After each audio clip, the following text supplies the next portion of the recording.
Welcome to another blog. আজকে হলো সবাই চিপস খায় কেন আর চকলেট খায় কেন, আর অনেক অনেক কিছু আছে যারা চিপসের ভিতরে এরকম একটা মশলা দেয় যে চিপস মশলা, সেটা বলে চিপস মশলা চিপস। সে এটা কে কে খায়? সেই পোলার ছোটরা যদি খায়, ছোটরা কি বড় হতে থাকবে? পারবে না। আর সেই চিপসে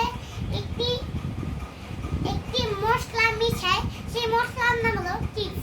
যে এই যে একটি চিপসটার দাম হলো 100 টাকা। 100 টাকার চিপস, ওই চিপসের ওটা কি ভালো?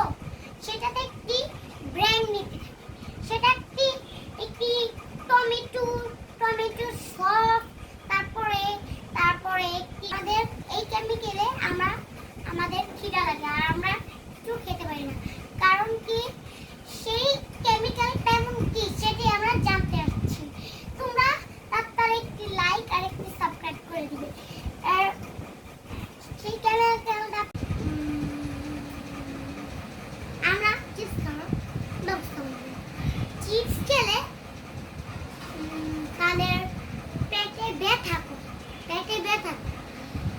তারা অনেক চকলেট, চিপস, তারপরে অনেক মশলা দেয়, টমেটো সস, তারপরে একটি টমেটো সস আছে, সেটা হলো ভালো মিষ্টি।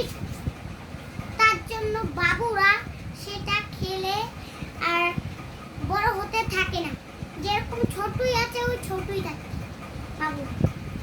আর যদি কিছু বাবুদের হয় তাহলে আমরা কি করি? হ্যাঁ, বাবারা কি চিপস খাওয়া বন্ধ করতে পারবে? হ্যাঁ, ছেলেদের চিপস খাওয়া তো বন্ধ করতে পারবে না।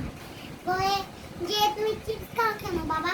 তখন চিপস খাওয়ার জন্য বলে যে চিপস খেতে নাকি ভালো লাগে, তারপরেই তারা চিপস খেতে থাকে। চিপস খাওয়ার জন্য তারা আর কেউ বড় হতে পারে। এই হলো আজকে চ্যানেলের ভিডিও। তো একটি সাবস্ক্রাইব আর একটি আই লাভ ইউ।